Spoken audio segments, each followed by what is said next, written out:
hancurnya gunung-gunung, manusia diterbangkan seperti andai-andai. Apakah itu yang dimaksud dengan itu hadis? Itu juga ada di kalangan para penafsir. Atau mungkin kita bisa coba mengartikulasikan itu dengan gambaran kita sekarang. Atau jangan-jangan kita melihat semacam itu. Atau kita melihat catatan kita itu. Bisa juga begitu, semua maknanya bisa masuk ke situ. Karena itu bagian dari berbicara. Berbicara atau sesuatu yang baru di dalam bahasa Quran itu bukan kata hadis saja. Ada kalimat lain, misalkan seperti khobar, mengabarkan sesuatu. Itu hadis itu lebih kepada kasih tahu sesuatu dengan kalimat kata-kata verbal. Dan itu tidak satu dalam Al-Quran kalimat itu, ada juga yang disebut dengan khobar. Ada juga yang lain namanya naba. Naba itu memberikan satu berita penting dan istimewa. Makanya yang menyampaikan itu namanya nabi. Nabi menyampaikan naba. Ada surat namanya surat An-Naba. Ya kan? Itu surat berbicara tentang berita yang amat besar. Itu khusus Nabi yang menyampaikan. Kalau yang lain khobar itu biasa saja, berita-berita biasa, tapi berita sesuatu yang sudah kita lupakan muncul lagi. Nah itu khobar. Kalau hadis itu berita yang paling baru, paling kekinian, paling aktual, paling nyata. Nah, misalkan kita dengar desas-desus Mas Suhibin, Mas Suhibin jadi takmir masjid itu bisa, itu hadis. Sesuatu yang baru, orang baru dengar itu. Jika kata baru dengar itu namanya hadis.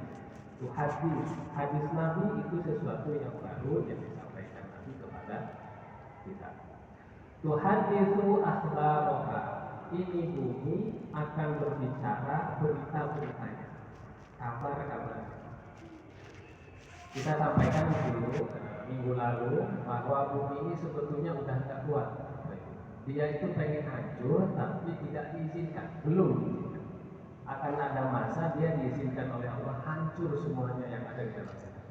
Ketika hancur itulah dia akan menceritakan kabar-kabar. Akhbar itu tadi saya sampaikan adalah satu kata yang digunakan pada sesuatu yang sudah kita lupakan. Kita pernah berbuat dosa di bumi ini, kita sudah lupa. Kita pernah melakukan perbuatan baik di tanah itu, kita juga sudah lupa. Kita pernah berbuat maksiat di bumi yang beda, kita sudah lupa. Tapi nanti itu akan diberitakan oleh bumi, akan disampaikan kepada manusia. Bumi akan secara langsung ngomong secara aktual kepada kita. Kau dulu ini berbuat salah di tempat, di bumi ini, di tanah ini.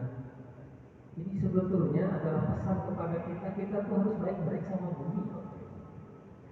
Maka Nabi Muhammad juga menyuruh kita kalau sholat setelah sholat wajib itu, sholat sunnahnya itu beda tempat lagi. Bapak Ibu di sini nih, sholat di depan, yang sebelah sana, sholat pertama. Nanti sholat sunnahnya itu geser di tanah yang lain. Itu sebagai bukti akan diceritakan bumi kepada kita, bahwa orang ini memang melakukan kebaikan di tempat walaupun beda setempat. Tuhadisu akhbar. Sama dengan orang berbuat jahat, berbuat zalim, ya dia juga akan menceritakan. Tidak akan dia tutup-tutupi. Semua manusia akan memberitakan mahadza kita la kabiroha wa la sagiroha illa katabaha. Ini kitab apa ini? Nah itu salah satu makna dari akhbaroha itu. Tuhadisu akhbaroha. Dia akan berbicara tentang kabar-kabar tentang apa yang dilakukan manusia selama hidupnya. Kita ikro kita bakal kapal kita ada kita. Yang sudah kau kerjakan dulu kala. Semua manusia bingung. Ini saya sudah lupa itu. Apa iya saya pernah berbuat dosa? Apa iya saya pernah melakukan kesalahan ini? Sudah baca. Itu tadi disebutkan di awal yang ayat tadi. Semua orang merasa dirinya sendiri kebingungan dan semuanya merasa bahwa dia sudah mulai menyalahkan orang lain. Ini saya sudah dosa. Saya disebabkan oleh si A, berarti si A yang harusnya dihukum, bukan saya. Sudah sendiri-sendiri hidupnya. Bahkan ada yang menuntut saya. Ini saya begini tuh ya Allah gara-gara setan godain saya. Nah, setannya juga bilang pembelaan. Ya, itu direkam itu di dalam ayat Quran. Ya, saya coba menyampaikan dengan kalimat yang lain. Setan mengatakan bahwa saya kan cuma ngasih tahu, saya nggak janjiin apa. Oh kamu yang ikut saya, jadi jangan menyalahkan saya. Mereka tidak pernah janji surga, mereka tidak pernah janji kenikmatan. Kita inilah yang ikuti. Bukan cuma manusia kepada setan, manusia kepada manusia pun akan saling menyalahkan. Itu apa yang dulu kita sembunyikan akan dibuka. Gimana Bapak Ibu? Sudah ngeri belum? Ya, sudah salah ini. Jadi kalau direnungi ya, ini pentingnya tadabbur. Ini pentingnya memahami kata. Ini pentingnya memahami makna. Ya, agar kita mendapatkan keberuntungan tadi itu. Agar kita mendapatkan kesuksesan ketika menjalankan kehidupan di dunia. Karena akan ada masa ini sudah tidak akan lagi ada pengampunan. Dan sekarang ini pada hakikatnya mungkin juga udah ngomong kan kepada kita. Ya. Itu banjir yang terjadi. Itu ngomong itu bumi. Ini gara-gara komel. Sih nggak beres. Buang-buang sampah sembarangan itu jadi mampet begitu ya, jadi banjir. Nah, itu longsor. Nah, kalian itu yang nebang pohon saya.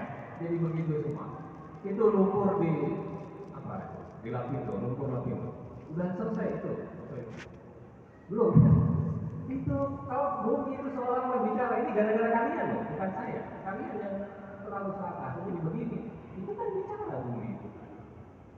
Sebelum nanti terjadi di akhirat kelak bumi ini dihancurkan. Sekarang saja bumi sudah ngomong.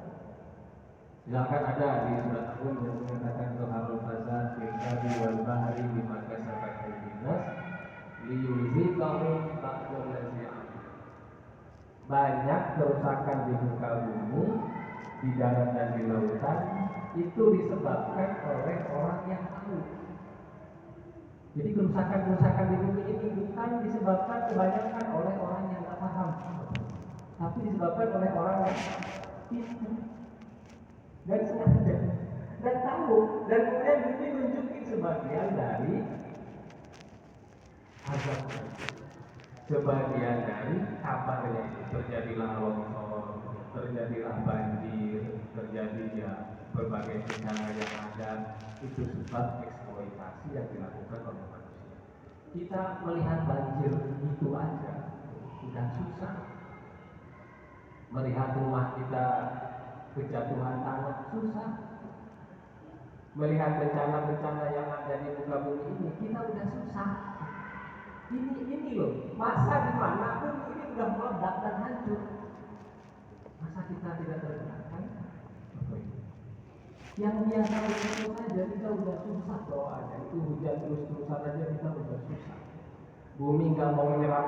Kalau bumi diberitakan tidak mau nyerapain, bisa terjadi peristiwa Nabi Nuh yang kedua. Sudah susah lagi kita. Ini barulah begini, ya. Barulah kita hidup, kita udah ditindak beras. Jadi banyak penanda, banyak ayat, banyak cerita, banyak pembicaraan, banyak kabar. Sebelum bumi ini hancur, Quran sudah membicarakan keadaan itu di masa manusia itu. Itu sebagai pelanda. Dan ini sering dilupakan oleh manusia. Iza lagi pertama kembali lagi kepada ayat yang pertama. Kemudian kita bertanya, kenapa kok bumi bisa melakukan itu? Kenapa bumi itu bisa menceritakan apa yang dia simpan sejak lama? Kenapa dia bisa menggambarkan apa yang manusia lakukan di masa lalu yang bahkan manusia itu sudah lupa? Ayat setelahnya menceritakan bi anna rabbaka awha. Ya kalau diartikan karena Tuhanmu awhala. Awha itu di dalam terjemahan itu diartikan memerintahkan. Tapi artinya itu sebetulnya melakukan atau mengilhamkan. Karena Allah memerintahkan atau mengilhamkan kepada bumi supaya dia hancur, supaya dia rusak, supaya dia meledak. Kata auha itu mirip dengan kata ilham tadi yang saya sebutkan. Itu artinya auha atau wahyu atau ilham itu pengajaran yang datang dengan cepat kepada manusia yang dipilihnya. Dan biasanya kata ilham, kata wahyu itu selalu diikuti hilang. Misalkan di ayat yang lain, wa auha ila ummi Musa, ada ilahnya. Wa auha rabbuka ilan nahli, ya, bahwa Allah mewahyukan kepada lebah. Kul uhiya ilayya annahu istama'a nafarun minal jin, itu di surat Al-Jin ayat pertama itu. Jadi satu bentuk kata ini, kata auha, itu selalu diikuti oleh ilah. Tapi lihat di surat ini, di ayat ini, tidak ada ilahnya. Di anna rabbaka auha laha, harusnya auha ilaiha, harusnya secara bahasa. Tetapi kok di sini disebutkannya tidak ada ilahnya, adanya laha langsung.